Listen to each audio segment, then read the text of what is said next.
आज आमच्या सोबत एक पीडी कारखाने कॉलेजचे प्रिन्सिपल आणि आज इथे एक सोहळा घडला तो म्हणजे रील स्टार चित्रपटाचं प्रमोशन. अंबरनाथ मध्ये पहिल्यांदाच असं झालं असेल की कुठल्या महाविद्यालयामध्ये कुठल्या चित्रपटाच्या प्रमोशन साठी पूर्ण टीम आली आहे. तर काय सांगताल सर याबद्दलचा अनुभव कसा होता? रील स्टार या मराठी सिनेमाचे कलावंत, त्यातले काही निवडक कलावंत दी एज्युकेशन सोसायटी अंबरनाथ या संस्थेचे सहसचिव श्री दिलीपजी साठे यांच्या माध्यमातून या कलावंतांच्या चित्रपटाचा प्रमोशनाचा छोटेखानी समारंभ महाविद्यालयासारख्या प्रांगणामध्ये व्हावा. तर ही पहिल्यांदा संधी आमच्या संस्थेचे सहसचिव साठे साहेब यांनी उपलब्ध करून दिली. त्यांचे मी आभार मानतो. महत्वाचं हे आहे की आता समाज माध्यम हे जे काही मोबाईलच्या जगामधलं एक वेगळं अत्यंत वेगवान प्रसार करणारं असं एक माध्यम आहे. तर त्या माध्यमाचा केंद्रवर्ती विषय ठेवून हा रील स्टार हा सिनेमा काढला की सर्वसामान्य कुटुंबामध्ये राहणाऱ्या एका साध्या माणसाची जी स्वप्न असतात ती स्वप्न साकार करताना त्याची आयुष्यभर चाललेली जी धडपड आहे ती या सिनेमाच्या माध्यमातून त्यांनी चित्रित केलेली आहे असं त्या प्रमोशनच्या वेळेला सांगण्यात आलं.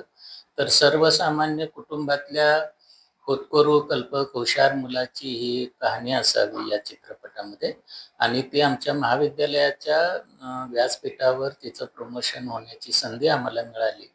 तर आम्हाला खूप कौतुक आणि आम्हाला थोडंसं या सगळ्या कलावंतांशी बोलून खूप बरं वाटलं आणि मराठी सगळ्या सिनेमाशी संबंधित एक मला वाटतं की हा आत्ताच्या घडीचा एक अत्यंत संवेदनशील विषय चांगल्या पद्धतीनं हाताळला असेल. उद्या आम्ही जाऊन त्या सिनेमाच्या थिएटरमध्ये पोहोचणारच आहोत. तर या निमित्तानं एवढं सांगता येईल. आता जसं ह्या सिनेमाचे प्रमोशन झालं तर तुमच्या शाळेतर्फे महाविद्यालयातर्फे विद्यार्थ्यांना घेऊन जाणार तुम्ही थिएटरमध्ये? अगदी अगदी. कारण ही मराठी केवळ सिनेमा आहे म्हणून नाही, तर या सिनेमामध्ये जी मराठी भाषा, मराठी कलावंत, मराठी जीवन, मराठी लोकांची स्वप्न ही उज्ज्वल करण्यासाठी जी काही अखंड धडपड एक कुटुंब करतं, कुटुंब प्रमुख करतो, तर ती सर्वसामान्य लोकांना मोठी प्रेरणा देणारी ही घटना आहे आणि ती आमच्या उद्याच्या सक्षम भारतासाठी जे मुलं पिढी उभी राहील तर त्यांना लहानाचं मोठं कसं व्हावं, स्वप्न कसं साकारावं याची किमान या चित्रपटातून थोडं माहिती वजा मनोरंजन त्यांचं होईल. तर आम्ही आमच्या गटागटाने मुलांना हा जो सिनेमा आहे तर त्याला प्रतिसाद देणं, आपली मराठी भाषा, साहित्य, संस्कृती, नाट्य, कला या टिकल्या पाहिजेत. तर आम्ही आमची भूमिका पार पाडू. आणि पुढील काळात अजून चित्रपटाचे प्रमोशन होतील आपल्या?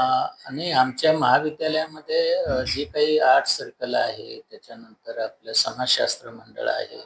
तर या मंडळातून आपण त्यांच्या ज्या काही अभिनयाचे असतील, कलेचे असतील, तर याच्यासाठी पोषक वातावरण महाविद्यालयामध्ये आम्ही नेहमी स्टेज त्यांना उपलब्ध करून देत असतो आणि आमच्याच महाविद्यालयातून आज दिग्गज झालेले कलावंत जसं कुशल बद्रिके वगैरे नावं आहेत ती या महाविद्यालयामध्ये शिकून पुढे गेलेले विद्यार्थी मंडळी आहे.